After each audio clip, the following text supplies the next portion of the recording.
Dana Laskowski était une femme de 36 ans, mais également une mère célibataire de 3 enfants. En 2001, elle avait une vie qui lui plaisait, un métier qu'elle aimait et surtout elle avait confiance en l'avenir. Malheureusement, un matin, la police va la retrouver inanimée sur son canapé. Suite à ça, une grande enquête débutera et chacun de ses proches sera considéré comme suspect. Pour tout savoir sur la triste et mystérieuse histoire de Dana Laskowski, lançons-nous maintenant dans la vidéo.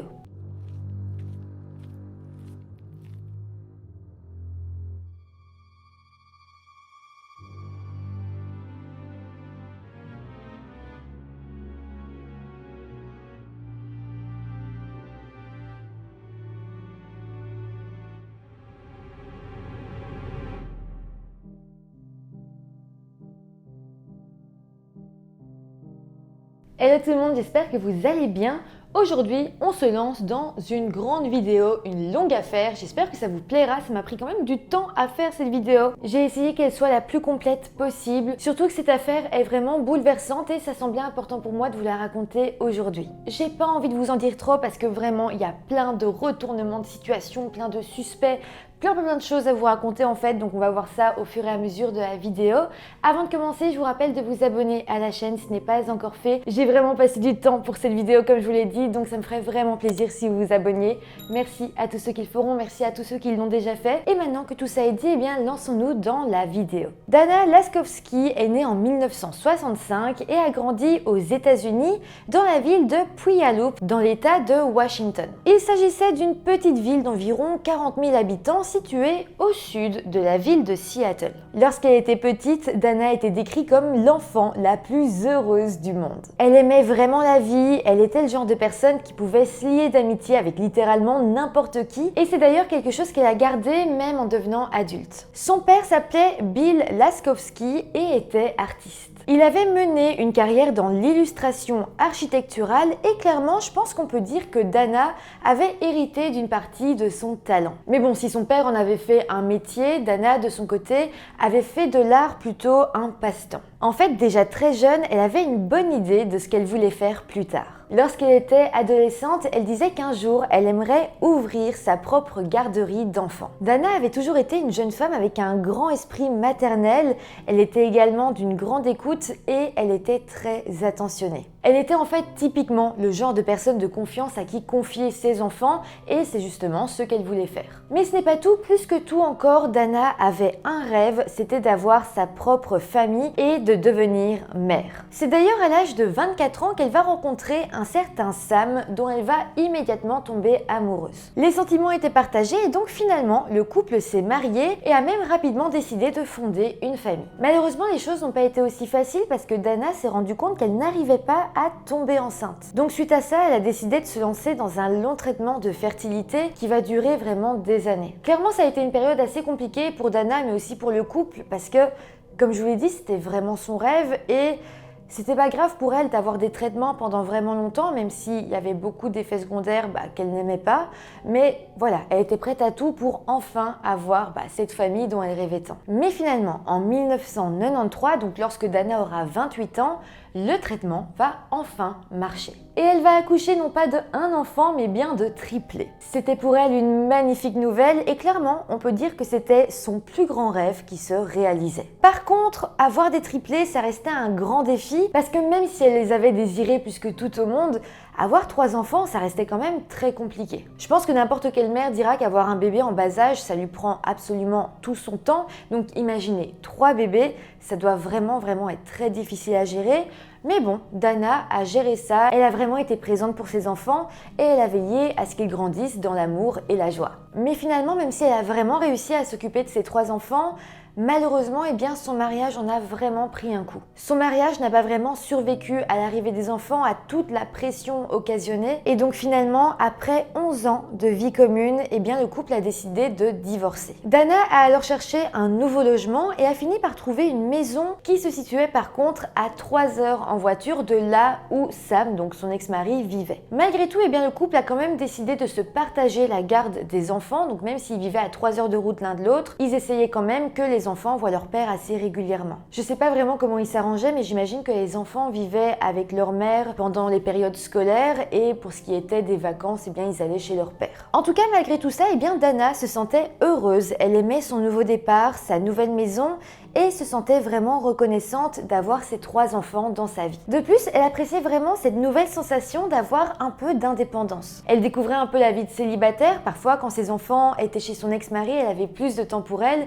et évidemment, c'était assez chouette. Sinon, à ce moment-là, eh bien oui, Dana avait énormément de responsabilités, mais elle restait le genre de personne qui avait toujours sa porte ouverte pour quiconque aurait besoin d'elle. Elle essayait vraiment de rester disponible au cas où une personne qu'elle aimait, eh bien, allait mal ou même si quelqu'un avait besoin de parler. Vraiment, c'était une femme avec beaucoup d'empathie qui avait vraiment comme le besoin d'aider toutes les personnes autour d'elle. Sinon, eh bien, quelques années après la naissance de ses enfants, Dana a pris la décision de réaliser un autre de ses plus grands rêves, c'est-à-dire ouvrir sa propre garderie. Elle s'est donc mise très sérieusement au travail et peu de temps après, eh bien, elle a ouvert sa propre entreprise de nounou et de garde d'enfants. Donc, elle gardait parfois des enfants à son domicile et puis elle se rendait aussi souvent chez des familles pour garder leurs enfants. C'est d'ailleurs l'une de ces familles chez qui elle travaillait qui a alerté la police quelques temps plus tard pour leur dire que quelque chose n'allait pas. Mais pour en savoir plus, plongeons-nous dans la journée du 31 août 2001 pendant l'été. À présent, Dana avait donc 36 ans et ses triplés avaient 9 ans.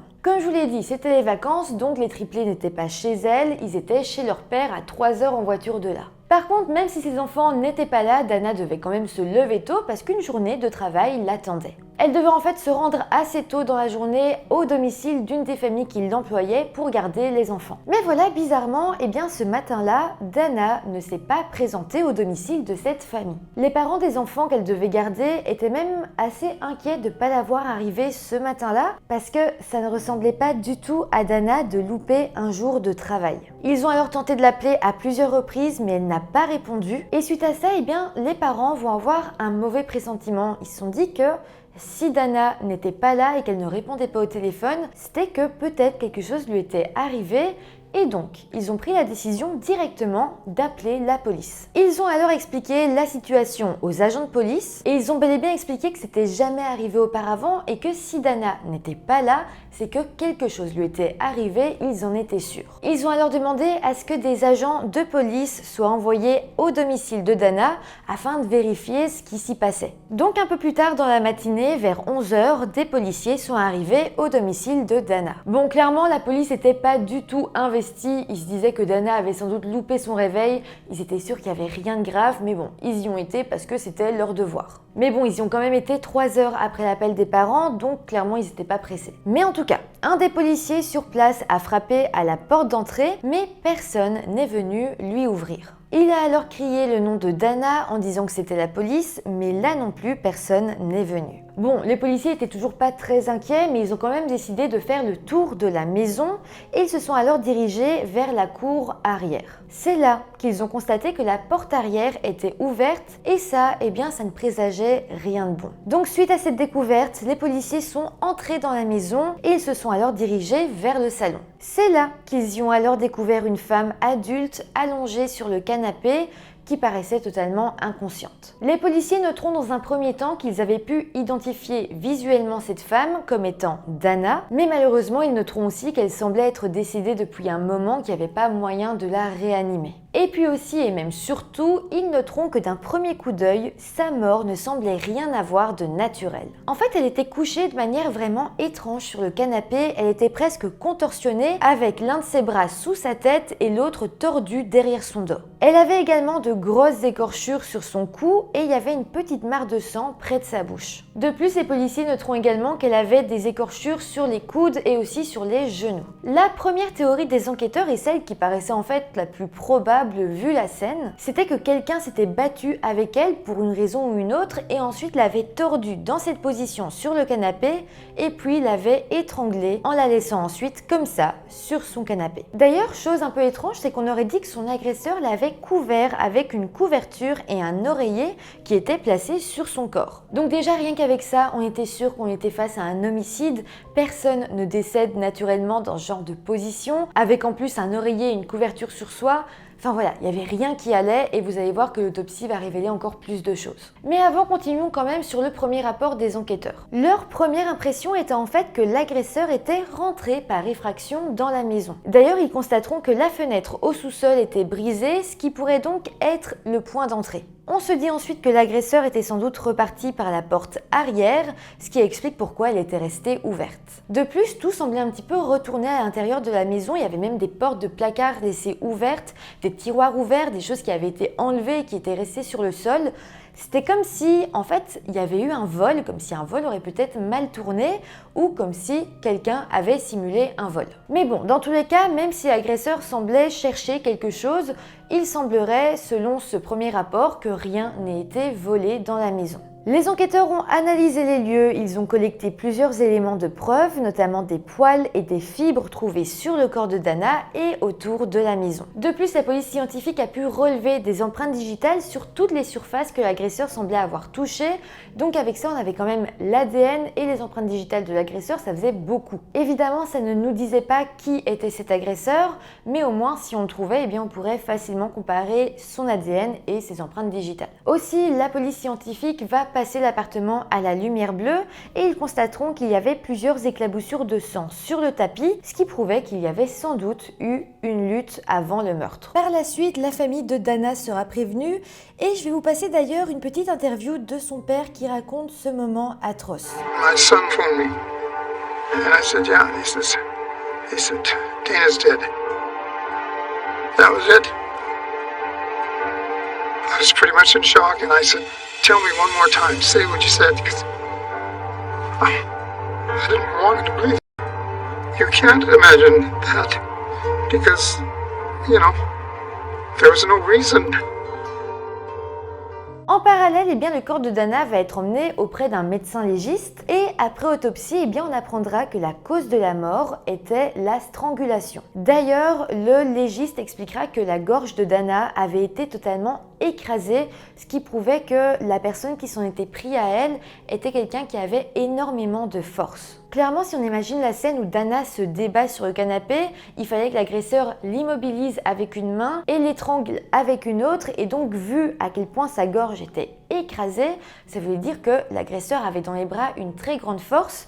Et donc, avec ça, eh bien, les enquêteurs se sont dit que sans doute l'agresseur était un homme. Donc, à partir de là, l'enquête va se focaliser sur la recherche de suspects. Dans un premier temps, la famille de Dana sera alors interrogée et ils diront alors qu'ils étaient extrêmement choqués parce que selon eux, leur fille n'avait strictement aucun ennemi et personne qui pourrait vouloir sa mort. Ils répéteront qu'elle avait toujours été chaleureuse et accueillante envers tout le monde, qu'elle avait toujours été là pour écouter ses proches, qu'elle n'avait jamais été méchante avec personne. C'était vraiment fondamentalement une personne bienveillante et donc ça paraissait presque impossible que quelqu'un ait voulu la tuer sans aucune autre raison. Les enquêteurs vont alors cette fois interroger la famille qui employait Dana, donc ceux qui ont appelé la police lorsqu'ils ne l'avaient pas vue arriver le 31 août au matin. Et eux semblaient en fait en savoir beaucoup plus et ils diront même que s'ils avaient appelé les autorités aussi vite, s'ils s'étaient inquiétés aussi rapidement en se disant que quelque chose était arrivé à Dana, c'était parce qu'il y avait une raison bien précise. Ils vont alors expliquer aux enquêteurs que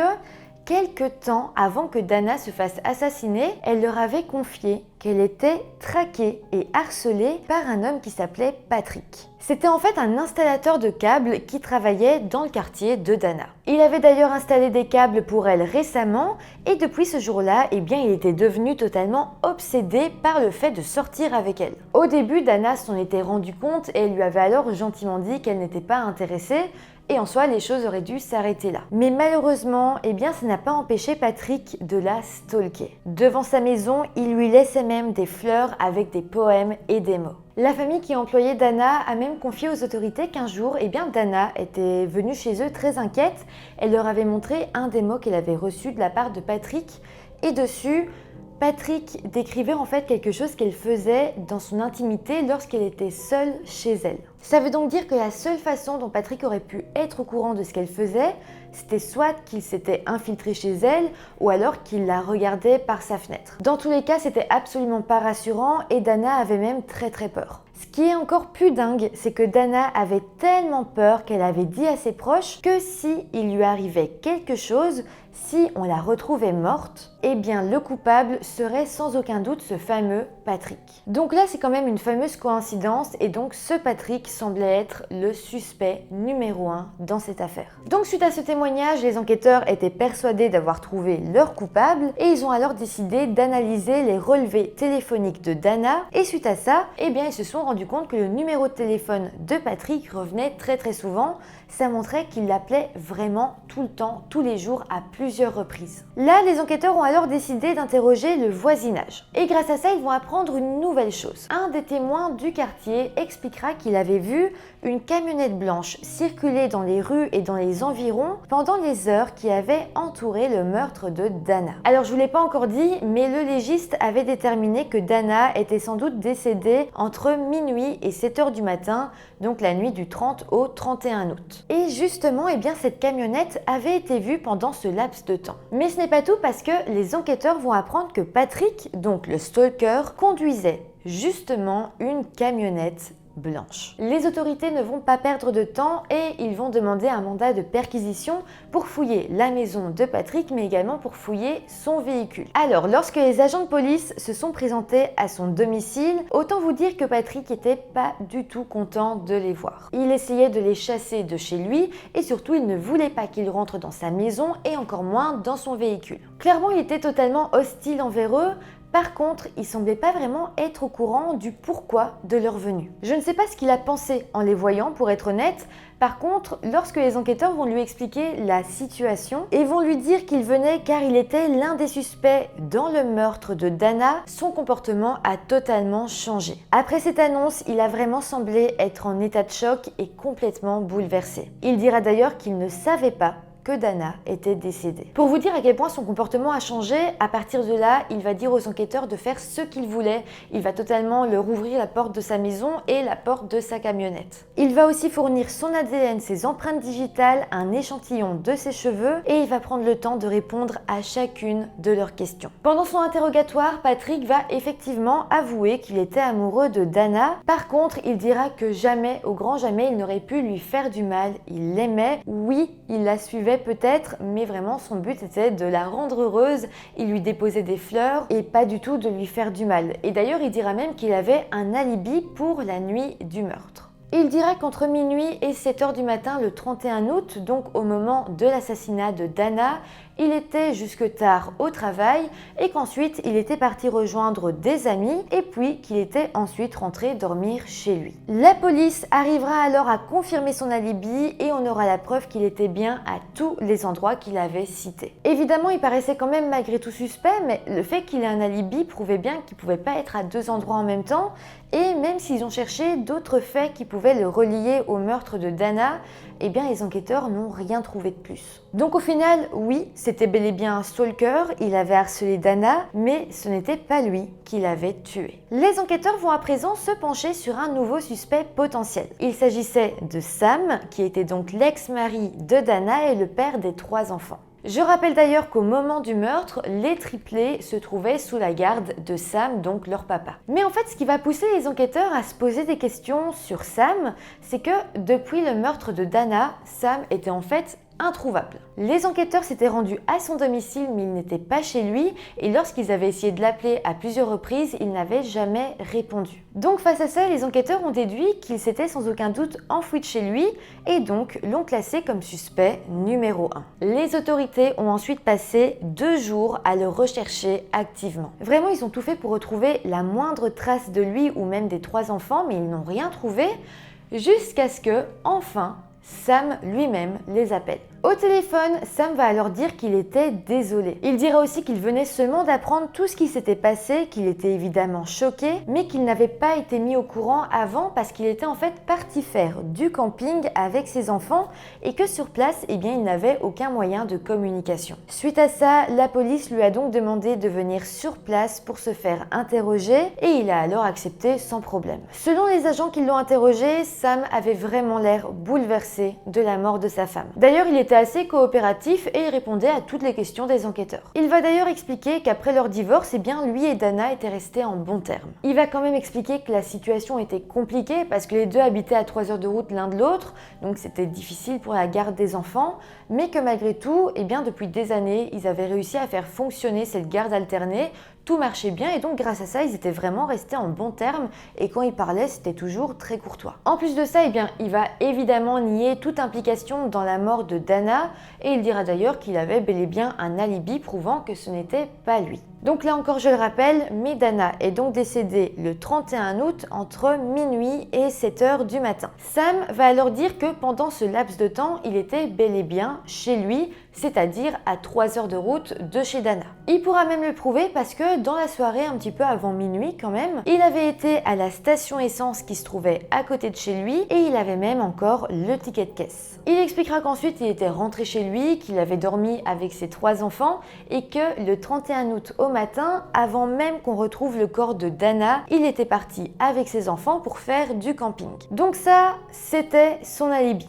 Oui, c'est un alibi, mais c'était très loin d'être un alibi solide. En fait, les enquêteurs se sont dit que clairement, il aurait pu prendre la route vers minuit ce soir-là pendant que ses enfants dormaient, arriver chez Dana vers 3 heures du matin, l'assassiner et être de retour vers 6h, 6h30 du matin pour réveiller ses enfants et les emmener camper. C'était totalement quelque chose de possible, donc ça faisait qu'il n'avait pas vraiment d'alibi pour ce soir-là, mis à part le fait qu'il était chez lui en train de dormir. Les enquêteurs sont alors restés assez perplexes face à ça. De plus, pendant leur entretien avec Sam, des agents ont remarqué des écorchures sur ses genoux. Ils vont alors l'interroger à ce sujet et Sam répondra simplement qu'il s'était fait ça en jouant au baseball, rien de plus. Mais bon, quand même, les enquêteurs avaient un très gros doute sur lui. En fait, là, on s'est dit que peut-être la relation entre Dana et Sam ne se passait pas si bien que Sam le disait. À ce moment-là, il pourrait avoir un parfait mobile pour le crime parce que peut-être qu'il était fâché sur Dana d'être parti vivre aussi loin, qu'à cause de ça, il ne puisse pas voir ses enfants autant qu'il le veuille, et que donc il aurait décidé de l'assassiner dans le but d'avoir la garde à plein temps de ses 3 enfants. De toute façon, les autorités avaient l'ADN du coupable, donc ça allait être assez rapide pour prouver ou non sa culpabilité. On a alors demandé à Sam de fournir un test ADN ainsi que ses empreintes digitales et un échantillon de ses cheveux pour prouver que ce n'était pas lui le coupable vu qu'il disait être innocent. Mais à partir de là, quand Sam va vraiment comprendre qu'il était suspect pour les autorités, il va vraiment se braquer, il va comme le prendre extrêmement mal et paraître très irrité par la situation. Malheureusement, à partir de là, il ne collaborera plus vraiment avec les enquêteurs et comme en soi on n'avait pas grand chose contre lui, les enquêteurs ont décidé de se pencher vers d'autres potentiels suspects. Donc voilà, suite à ça, Sam va vraiment être mis sur le côté de l'enquête, on n'en reparlera plus vraiment. Mais là, en fouillant un petit peu dans la vie de Dana, les agents vont comprendre qu'il y avait un autre homme dans sa vie. Alors, c'était pas son petit ami officiel, mais disons que lorsqu'ils se voyaient, ils agissaient un petit peu comme un couple. Cet homme, il s'appelait Michael, il vivait à Vancouver au Canada,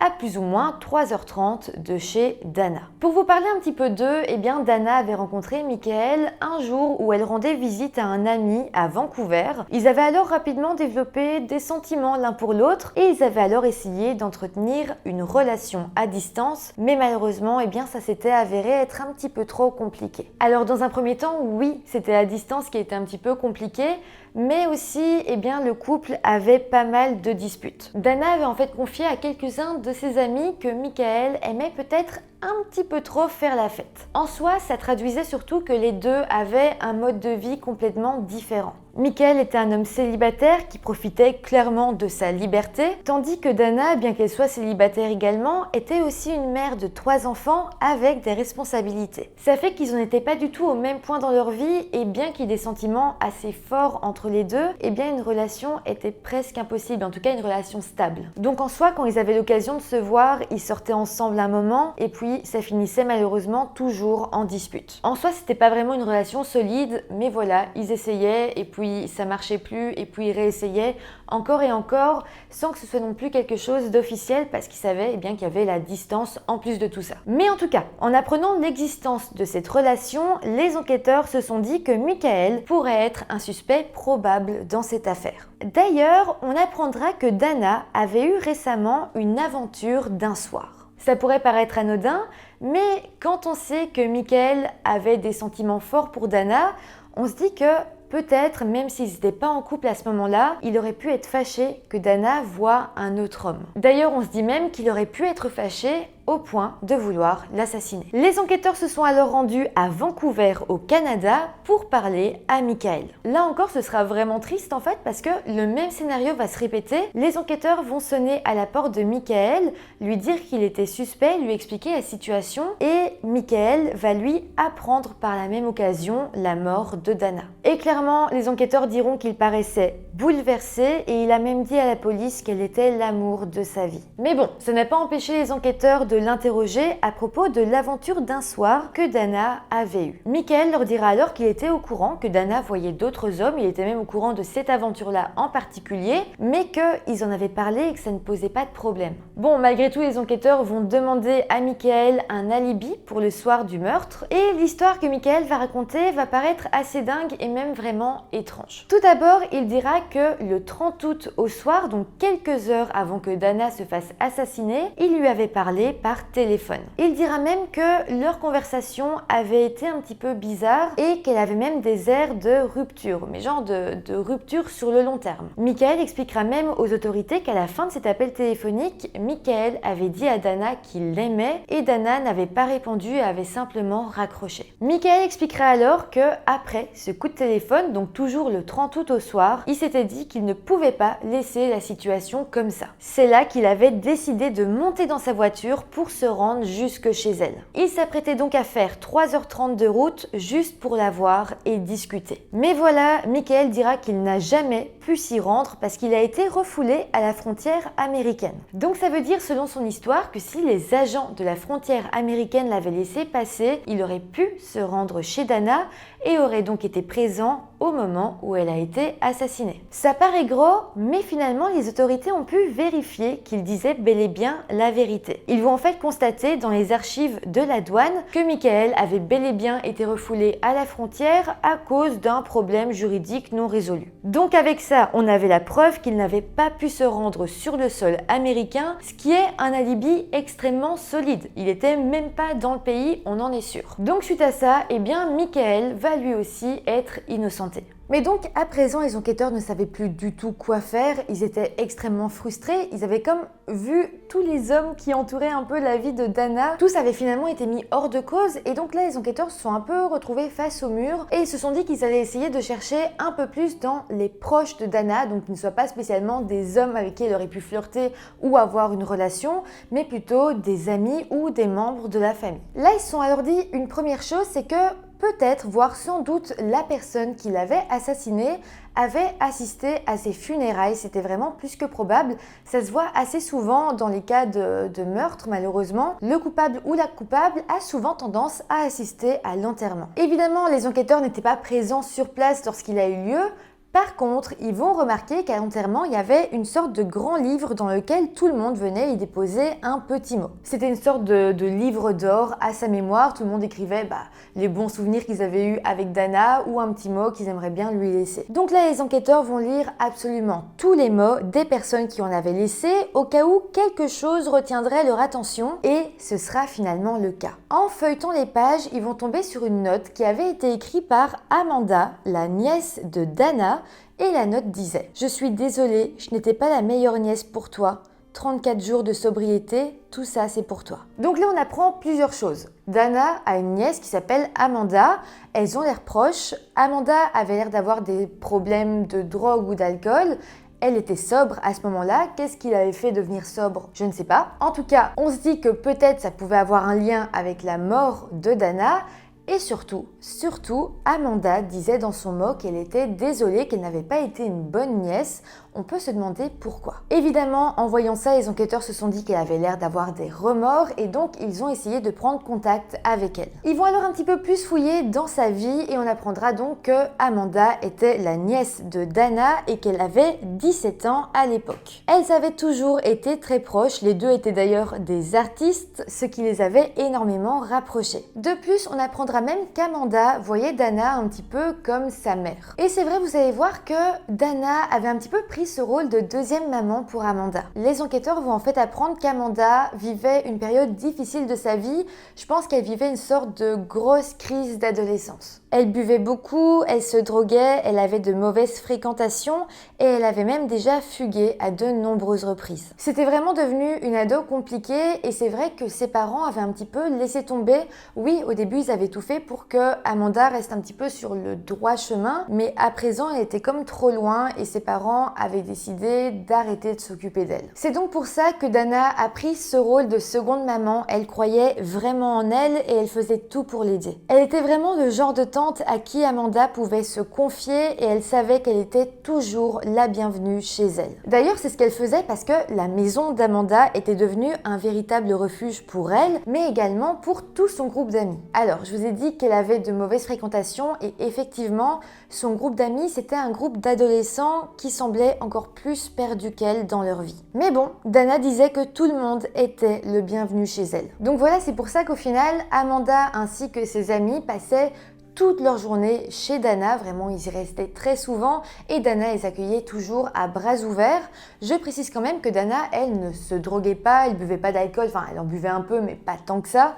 Elle n'avait pas de problème d'addiction. Par contre, effectivement, ça semblait important pour elle d'accueillir sa nièce parce que dans tous les cas, elle préférait la voir chez elle en sécurité, même si effectivement elle buvait et elle se droguait, plutôt que dehors dans les rues où elle pouvait pas vraiment savoir ce qu'elle faisait et en plus elle avait peur que dans la rue il lui arrive quelque chose. C'est pour ça qu'elle lui ouvrait toujours les portes de sa maison. Donc oui, il y avait beaucoup de ses amis qui venaient, mais il y a en particulier une des amies d'Amanda qui venait tout le temps chez Dana. C'était en fait la meilleure amie d'Amanda et elle s'appelait Emily Louwenborg. Clairement, Emily passait tellement de temps sur place que Dana disait souvent qu'elle la considérait comme sa deuxième nièce. Au final, Emily faisait comme partie de la famille. Je sais pas si vous avez déjà vécu ça en étant plus jeune, mais en ramenant toujours le même ou la même amie à la maison, ça arrive parfois que les parents disent écoute, c'est comme si vous étiez sœurs, c'est pas grave. Voilà, c'était un peu la même chose. Dana, elle voyait Amanda, elle était contente, mais elle était tout aussi heureuse de voir Emily. Donc en tout cas, ça, c'est le contexte de la relation entre Amanda et Dana. Mais donc, ça ne nous dit toujours pas pourquoi Amanda avait écrit être désolée, donc les enquêteurs vont interroger pour essayer d'y voir un petit peu plus clair. Amanda va donc se rendre au poste de police et dès le début de l'entretien, elle va directement dire qu'elle n'avait aucune idée de ce qui était arrivé à sa tante, donc à Dana, et que d'ailleurs elle n'était même pas chez elle ce soir-là. Évidemment, c'est étrange parce qu'elle est arrivée sur place et elle a vraiment dit non, moi je sais pas, j'ai rien à voir là-dedans, je sais pas ce qui s'est passé, j'étais même pas là. C'est quand même étrange qu'elle éprouve autant le besoin de se justifier, mais bon, elle est jeune, elle a 17 ans, peut-être qu'elle a juste paniqué, les enquêteurs lui donnent pour le moment le bénéfice du doute. Sinon, en entretien, Amanda a également parlé du fait qu'elle était très proche de Dana, mais aussi elle a dit qu'elle l'avait accueillie chez elle très souvent, ainsi que son groupe d'amis. Donc pour le moment, elle disait en soi la vérité. Par contre, les enquêteurs s'étaient bien évidemment renseignés sur ce groupe d'amis en question et ils apprendront par certains habitants de la ville que ce groupe d'adolescents était bien connu et qu'il avait pour habitude de zoner la plupart du temps dans les parcs. D'ailleurs, ils étaient surnommés par les habitants les rats du parc. De plus, ils étaient connus pour être assez agités, pour boire de l'alcool en public, se droguer et pour avoir souvent eu des ennuis avec la police. Donc, sachant ça, il faut se dire que les enquêteurs ne pensaient pas vraiment qu'Amanda avait pu faire du mal à sa tante. Par contre, il était fort possible que ce soit quelqu'un de son groupe d'amis et qu'elle le protège. Les agents vont alors confronter Amanda à toute cette réflexion et suite à ça, Amanda dira que peut-être elle avait une idée de qui avait pu faire du mal à sa tante. Elle dira qu'en fait une personne de son groupe d'amis était assez violent, elle donnera d'ailleurs son nom, c'était un homme qui s'appelait Blaine. Alors, Parlons de Blaine. C'était un jeune homme qui avait eu un passé assez violent et qui avait de gros antécédents criminels liés aux armes à feu et aux drogues. Amanda va même confier aux enquêteurs que dans le passé, Blaine lui avait fait des avances qu'elle avait refusées et que suite à ça, il avait été physiquement violent avec elle. De plus, Amanda dira que le matin où le corps de Dana a été découvert, elle avait justement vu Blaine et que ce jour-là, elle avait remarqué qu'il avait des écorchures sur les bras. Donc là, évidemment, ça rendait Blaine vraiment très suspect. Par contre, ce que les enquêteurs se sont dit, c'est pourquoi Amanda n'a pas dit ça plus tôt? Elle n'avait pas l'air de vraiment porter Blaine dans son cœur, donc elle n'avait pas l'air de vraiment vouloir le protéger. Elle avait quand même des informations assez importantes, le fait que c'était quelqu'un de violent, le fait qu'elle l'avait vu avec des égratignures. Pourquoi est-ce qu'elle n'avait pas dit ça plus tôt si justement elle aimait sa tante autant qu'elle le disait? Donc oui, Blaine était suspect, mais la police avait l'impression qu'il y avait autre chose, ils n'arrivaient pas encore à savoir quoi, mais selon eux, Amanda cachait encore certaines choses. En tout cas, les enquêteurs vont tenter de retrouver Blaine pour l'interroger et collecter son ADN. Mais voilà, le problème, c'est qu'entre-temps, il avait changé d'état et on ne savait plus vraiment où il se trouvait. Donc là, dans l'espoir de retrouver sa trace, les enquêteurs ont été voir les associés de Blaine, ceux qui l'aidaient dans la vente de drogue, ses amis, enfin voilà, les autres jeunes qui traînaient avec lui. Et ces jeunes-là vont alors dire qu'ils savaient exactement où se trouvait Blaine. Il était en fait en prison pour une toute autre histoire. Par contre, ces jeunes-là diront qu'ils savaient que ce n'était pas Blaine qui avait attaqué Dana. En gros, ses amis n'ont pas tenté de le protéger, ils ont simplement dit « il est en prison, mais de toute façon, c'est pas lui que vous recherchez ». D'ailleurs, ils vont même dire aux enquêteurs qu'ils savaient ce qui s'était passé, c'était quelque chose de bien connu, ils savaient qui s'en était pris à Dana. Et là, tenez-vous bien, parce qu'ils diront qu'en fait, la coupable était Emily Lowenborg. Donc rappelez-vous, c'était la meilleure amie d'Amanda qui passait toutes ses journées chez Dana et que Dana voyait même comme sa deuxième nièce. Donc là, ce que le groupe de jeunes était en train de dire, c'est que la personne qui s'était attaquée à Dana était une femme et non un homme, qu'elle avait seulement 17 ans et qu'elle était d'ailleurs très proche de Dana mais aussi d'Amanda. Ça paraissait presque impossible pour les enquêteurs que ce soit Emily, jamais ils l'avaient vue comme vraiment quelqu'un de dangereux, jamais elle avait été une suspect potentielle. Mais en fouillant un petit peu dans sa vie et dans ses antécédents, petit à petit, ils vont être convaincus qu'Emily pouvait bel et bien être derrière tout ça. Déjà, on va découvrir que le surnom d'Emily était la mutante. C'était pour la simple et bonne raison qu'elle était incroyablement forte. Ses amis disaient même qu'elle était plus forte qu'un homme. Donc là déjà, on se rappelle ce que le médecin légiste avait dit. Il avait expliqué que la gorge de Dana avait été vraiment écrasée et que selon lui, la personne qui l'avait étouffée était quelqu'un qui avait énormément de force dans les bras parce qu'il devait 1. La maintenir et 2. L'étouffer avec quelque chose. Donc voilà, la personne qui avait fait ça devait être vraiment très forte et justement, Emily l'était. Pour en savoir plus, les autorités ont alors interrogé Emily. Déjà, il faut savoir qu'Emily ne se cachait pas du tout, elle agissait pas spécialement comme une coupable, elle a été à l'interrogatoire sans vraiment résister. Mais bon, la première chose que les enquêteurs noteront lors de cet interrogatoire, c'est qu'Emily était suffisante, arrogante et confiante dans ses réponses. Elle parlait en fait un petit peu nonchalamment et elle disait simplement qu'elle n'avait rien à voir avec la mort de Dana. Par contre, elle n'avait aucun alibi, rien pour prouver vraiment que c'était pas elle. Simplement, elle disait qu'elle n'avait rien à voir là-dedans et ne disait rien de plus. Donc là, finalement, les agents n'ont rien réussi à ressortir de plus de cet entretien. Donc, ils ont obtenu un mandat de perquisition pour fouiller sa maison. Sur place, ils vont alors tout fouiller de fond en comble et ils vont finir par trouver quelque chose d'étrange. Dans un premier temps, ils vont en fait tomber sur une chemise noire qu'Emily avait volée à Dana. Mais pire encore parce que les enquêteurs vont regarder les photos de l'enterrement de Dana et ils vont voir qu'Emily, lors de l'enterrement, portait cette chemise noire qu'elle avait donc volée. C'était étrange et là les enquêteurs ont eu cette impression que lors de l'enterrement, Emily tentait de se vanter discrètement de ce qu'elle avait fait en portant sur elle cette chemise en guise un petit peu de trophée. Pour l'instant, ce n'était qu'une impression, mais les enquêteurs vont faire une autre très grosse découverte. Dans la chambre d'Emily, ils vont retrouver un cahier qui lui servait de journal intime. À l'intérieur, ils ont alors trouvé une page intitulée « 10 choses que je veux faire avant de mourir ». C'était en fait une liste numérotée de 1 à 10 et un des points était « tuer quelqu'un » et s'en tirer. Alors, Ça ne prouvait pas qu'elle avait tué Dana. Par contre, ça montrait qu'Emily avait déjà pensé au fait de tuer quelqu'un et clairement, c'est pas anodin.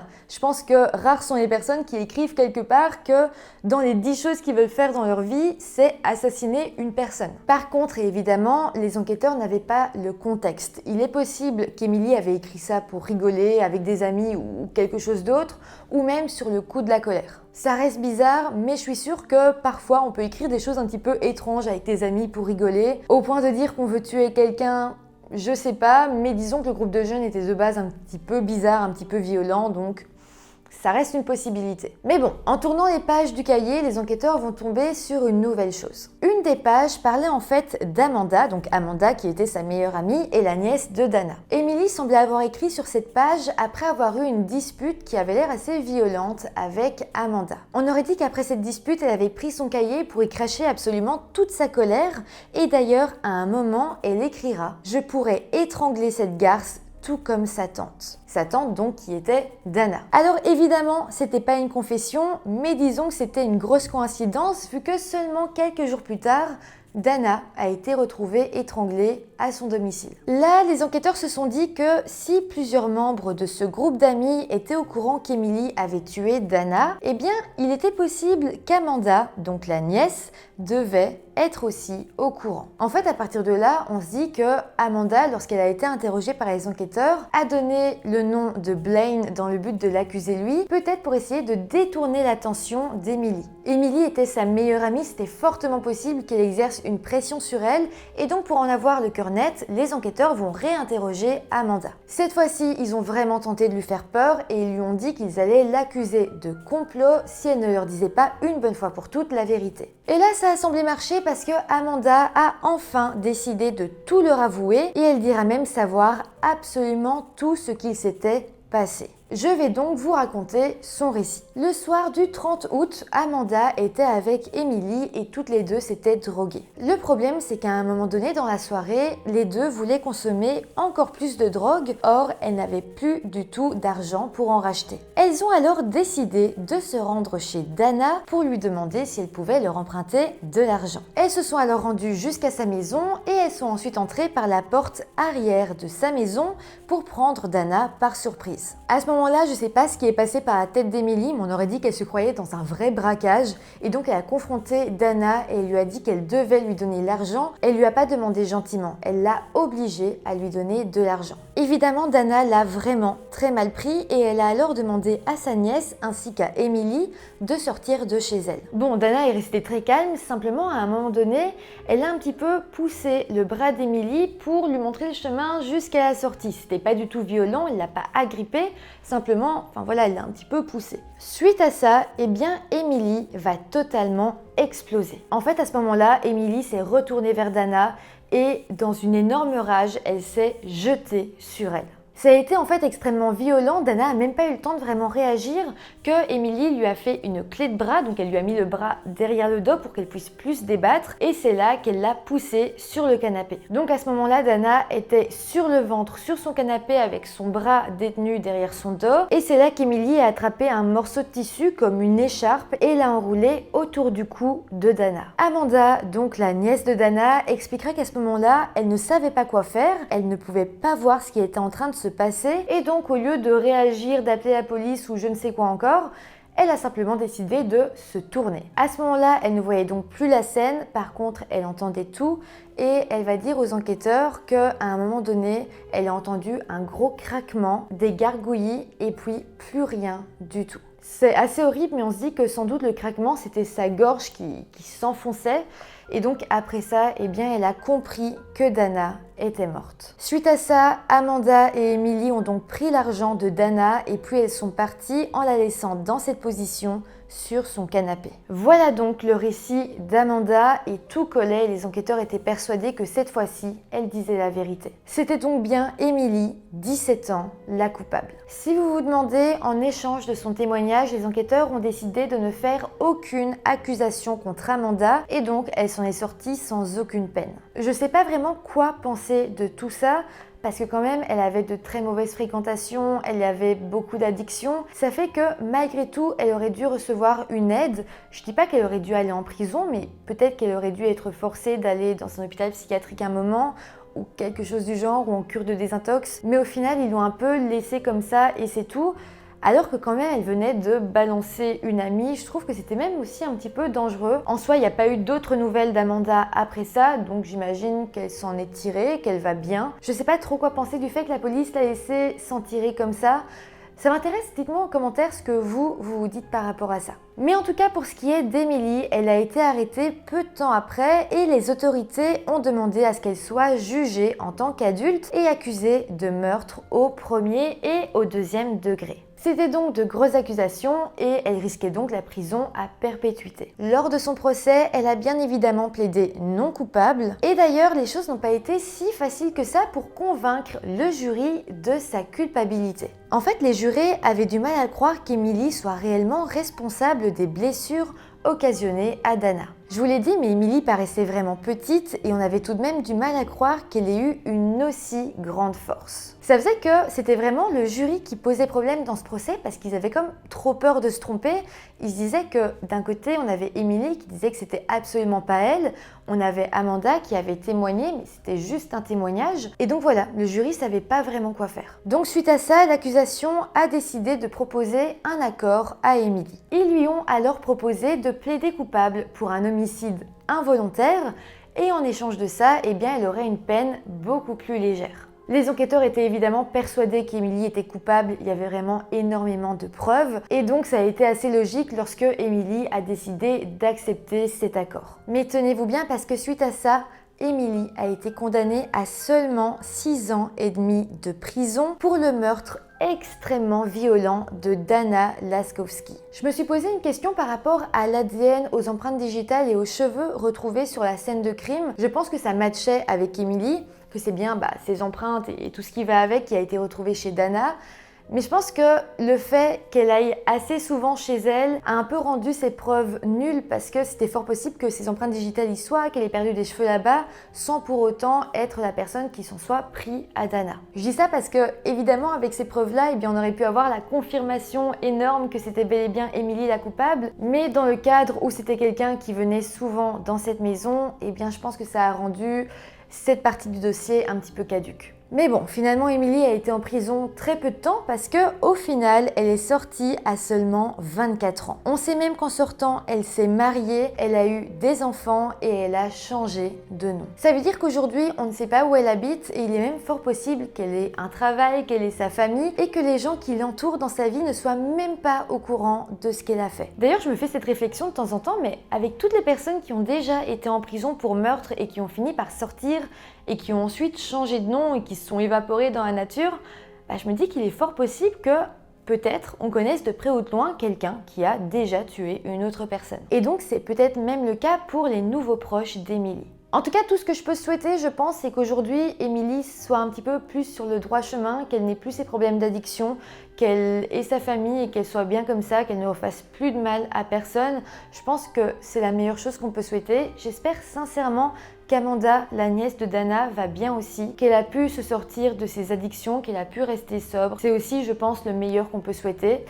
Et donc voilà. C'était une assez longue affaire, j'ai essayé de vous la détailler au maximum. Dites-moi en commentaire si vous ne la connaissiez pas ou si vous la connaissiez, si vous avez appris de nouveaux détails par rapport à tout ça. Dites-moi aussi tout ce que vous avez pu ressentir par rapport à ça, que ce soit par rapport aux différentes personnes qui ont été à un moment donné suspectes dans cette affaire ou par rapport à Emily ou à Amanda, aux peines qu'elles ont reçues ou pas reçues justement. Je vous lirai avec beaucoup d'attention comme d'habitude. Dans tous les cas, cette vidéo était importante pour moi et je suis contente d'avoir pu participer un petit peu à rendre hommage à Dana parce que ça avait vraiment l'air d'être une très bonne personne, une personne qui voulait aider les autres et qui essayait vraiment de faire son maximum pour rendre la vie plus belle à ses proches. En tout cas, n'hésitez pas à mettre des petits pouces en l'air si la vidéo vous a intéressé, à vous abonner à la chaîne YouTube et sinon, moi je vous dis à très bientôt pour une nouvelle vidéo. Bye!